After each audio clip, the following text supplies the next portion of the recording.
In this video, we'll discuss illusion of control.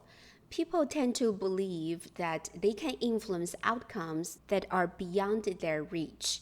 When the perceived influence over outcome is largely determined by chance, people still have a strong desire to be in control, calling shots and pulling levers. An illusion of control comes from people's innate desire for power and control. Power emerges from asymmetrical control over resources by allocating or withholding them. Having power, or even the thought of feeling powerful, causes people to overestimate their actual influence, enhancing their illusion of control when the outcomes are determined purely by chance. Here is a practice. Write an experience in which you felt powerful. Now you are offered a reward to predict an outcome of a die roll. You are also given a choice of rolling the die on your own or having another person roll the die for you. What would you do? Do you want to roll the die on your own, or do you want another person to roll the die for you? If you chose to roll the die on your own, you are like all participants in an experiment assessing the illusion of control. Recalling an experience in which you felt powerful primed you to feel powerful. All participants who felt powerful rolled the die themselves. By contrast, approximately 2/3 of participants chose to roll the die themselves when they were asked to recall an experience in which they felt powerless. In the same experiment, participants were randomly assigned to be managers, which is high power condition, or workers, which is low power condition. They were asked to imagine working for a marketing company. After reading background information about the company, the participants rated the likelihood that they would control the company's future outcomes. Again, participants under the high power condition perceived greater control than did those who were under the low power condition. Having a sense of control reduces stress and anxiety in the face of unwanted outcomes.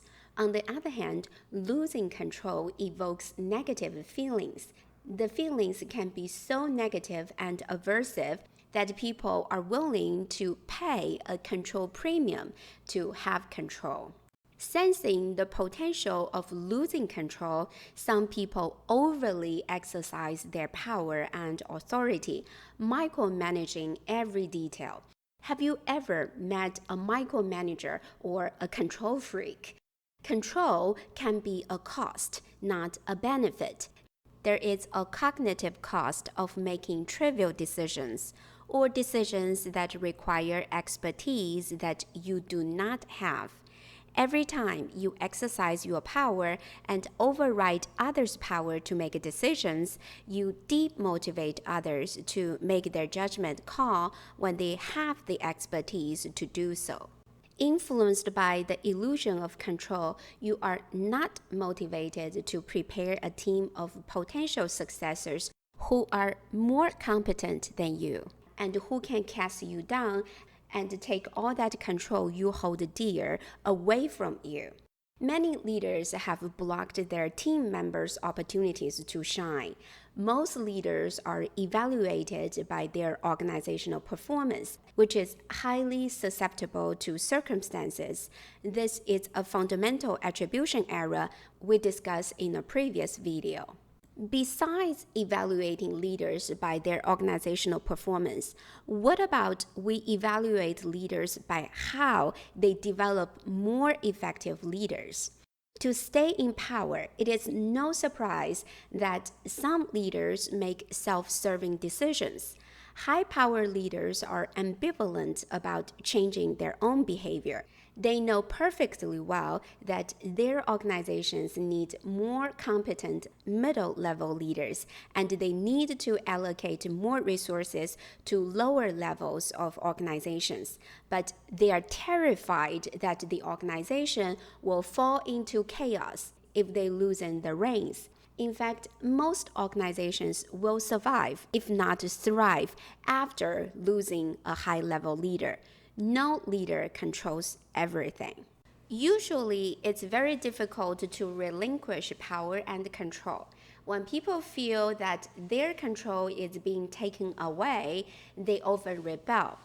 Any effort that diminishes people's control or deprives people of control, for example, when you are forbidden or discouraged to make decisions as you see fit, runs risk into strong resentment and resistance. State take over low-performing schools aimed to grant governor more control. Opponents argue that it took away local control and the governor could abuse his or her power to divert public money from taxpayers. Because it is so difficult to relinquish power and control, people who do so voluntarily win respect. At the end of the Revolutionary War, General George Washington could have stayed in power, but he chose to return to Mount Vernon and took care of his farm. When King George III was informed of Washington's desire to relinquish his power, the king commented, if he does that, he will be the greatest man in the world. In this video, we talk about the illusion of control. People tend to believe that they can influence outcomes that are beyond their reach. When the perceived influence over outcome is largely determined by chance, people still have a strong desire to be in control, calling shots and pulling levers. Now it is time for you to provide an example of the illusion of control and reflect on how it influences decisions made by you or the people around you.